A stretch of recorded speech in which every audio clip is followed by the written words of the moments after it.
All right, so today we're going to look at international organizations, ones that the United States is a part of that are located in the United States, and also ones that individuals like you or me can be a part of and donate to.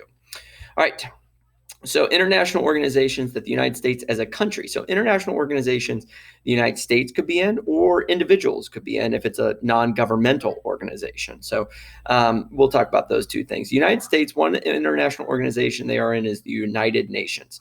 The United Nations is pretty much every country in the world, 193 countries that seek to maintain peace, friendship, and diplomacy. It is located in New York City. And so if there's a tension or a disagreement between countries, the United Nations can try and work together to solve it. There are 5 permanent members of the United Nations Security Council. Those are that have veto power over everything else. Those are Russia, China, the United Kingdom, the United States, and France. So the United Nations, a big, important one. Okay, a part of the United Nations is a great group called UNICEF. That is a United Nations Children's Fund that seeks to help children around the world that are living in war zones, poverty, with disease, and to try and help the billions of children around the world in need of help. And that's called UNICEF. That's the UN Children's Fund, part of the United Nations specifically for children. Okay, another alliance that the United States is called NATO. So if I put this picture on your test here, you should probably be able to identify this as NATO. NATO is the United States and Canada, and then most of Europe. And this is a military alliance. What it says is that if any of these 27 countries are attacked, that all 26 countries will come and support them. So for example, when the United States was attacked by the terrorist attack on 9/11, and they went to war in Iraq and Afghanistan, all of the countries of NATO sent military and troops to support us. And so this is a military alliance saying if any of these countries are attacked, we will react together to defeat the country that attacks them. So that's called NATO. It stands for the North Atlantic Treaty Organization because it's centered around the North Atlantic Ocean. Okay, so those are international organizations that the United States as a country are part of. There are also things called NGOs, which is a non-governmental organization. So what that would be is it's not the United States or a particular country, but people around the world. Individuals like you, me, can be a part of these that help to address social or political or natural disasters or disease. And many Americans participate in these. One NGO is Heifer International that seeks to help poorer countries, provide them livestock to help have more income. And I've donated to that as a private individual. And that's an NGO.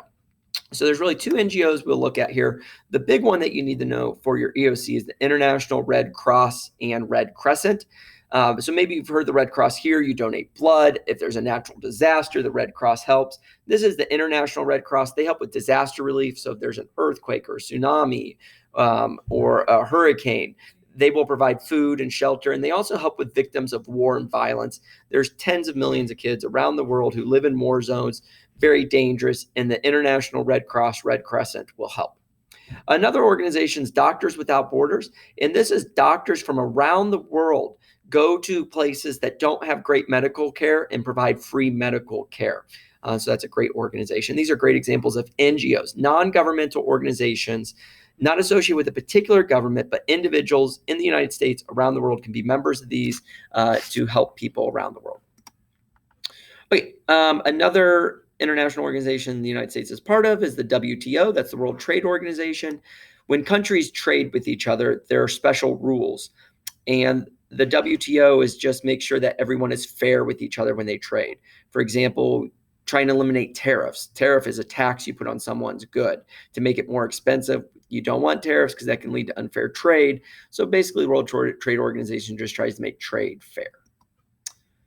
Another trade organization, it used to be called NAFTA. Under President Trump, they got rid of that and they rebranded it the United States, Mexico, Canada, and it's a trade agreement between the United States, Canada, and Mexico to make trade more fair between those 3 countries of North America. All right, so this is a good summary. International organizations that the country, the United States, is part of: the United Nations, the WTO, NAFTA, NATO, and then NGOs, Red Cross International Red Cross, Red Crescent, Doctors Without Borders. A lot of these organizations are located in the United States. Some are located in Europe, and the United States is part. NGOs are individuals around the world join this to help out people around the world. So, all right, that's it for today. Not too much. All right, be good, guys.